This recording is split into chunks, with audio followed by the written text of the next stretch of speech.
Today I'm going to do a video on the benefits of an engine guard. A lot of people have different opinions on this. They say if you have an engine guard on and you get in an accident, that it could potentially cause frame damage, and they will basically trash the bike because of damage to the frame. So I myself, the first thing I do when I buy a bike is get an engine guard.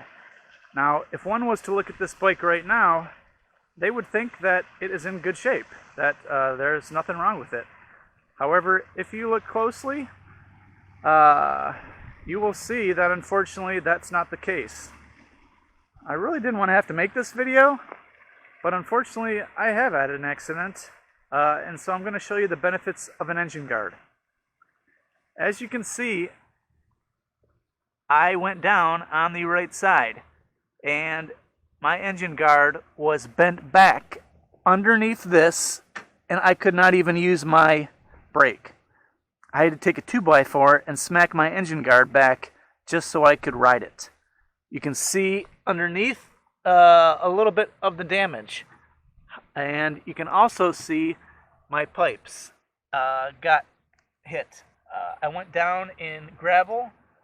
I was in the hills, and I went on an abandoned road that was gravel, and then it quickly went downhill with no flat areas, sloped for drainage, and put the bike down.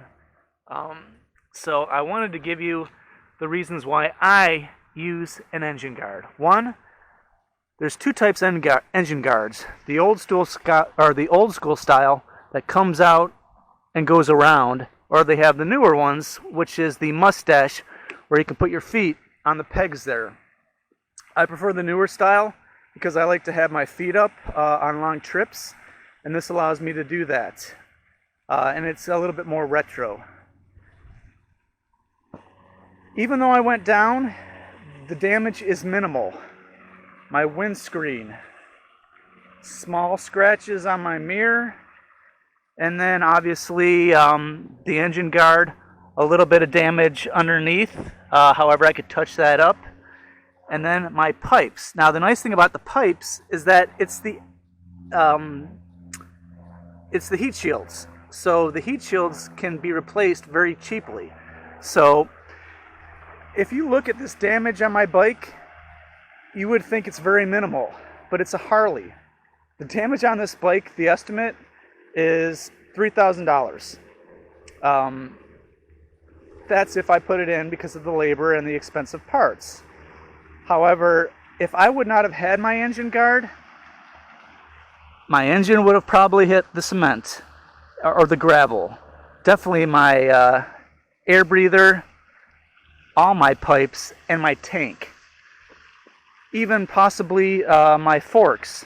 So while I did go down and do quite a bit of damage, if I wanted to do this myself, it would be very minimal. Now, if I want to get everything right, considering the bike is less than a year old, I'm going to go ahead and submit it to the insurance.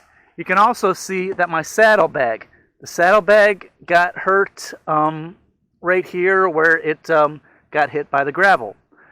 I had a tour pack on. The tour pack did not get damaged at all. But I wanted to do a quick video, unfortunately, because I have had an accident, my first one in over a decade, and this is why I have an engine guard. A lot of people will give you different reasons on why not they use one. Some people are afraid of the bike being totaled if there's frame damage. Fortunately, my frame was not damaged, and it saved probably easily $3,000 worth of damages, if not more than that. So I wanted to give a quick video on the engine guard and the benefit that it can be if you do unfortunately put your bike down. And if you ride enough miles, excuse me, and you ride long enough, you're going to put your bike down. Ride safe. Have a good day.